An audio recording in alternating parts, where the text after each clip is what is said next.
My name is David Lin. I am a pediatric orthopedic surgeon. I'm a senior partner at the Pediatric Orthopedic Center in Cedar Knolls, New Jersey, and I am coming on to 20 years here. Went to undergrad at Cornell University as an engineering major. Didn't like that too much, and then decided to try something different and went to medical school at Mount Sinai Medical Center in New York City. There I found an interest in musculoskeletal diseases and orthopedic surgery, and that's when I went for my residency in orthopedics. Because I like dealing with kids, I decided to do a pediatric orthopedic fellowship in Memphis, Tennessee at the Camel Clinic, where I spent 1 year down south in Tennessee. I've had multiple injuries that have required surgical intervention. I broke my ankle, I had a mass taken out of my hip, and I also had spine surgery, all within the last 2 years. So I do understand the mindset of being a patient and what it's like to being on the other side.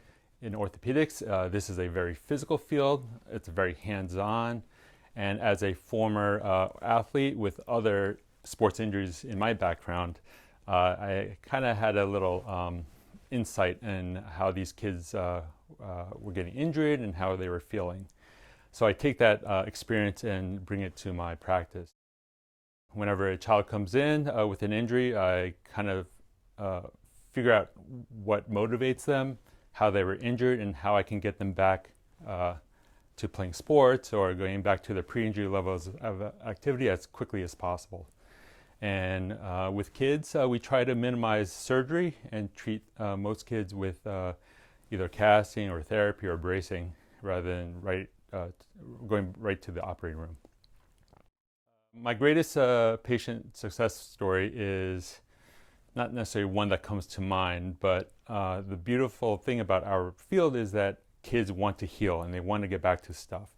So basically on a daily basis, we have a kid who comes in crying and in extreme amount of pain. They can barely walk.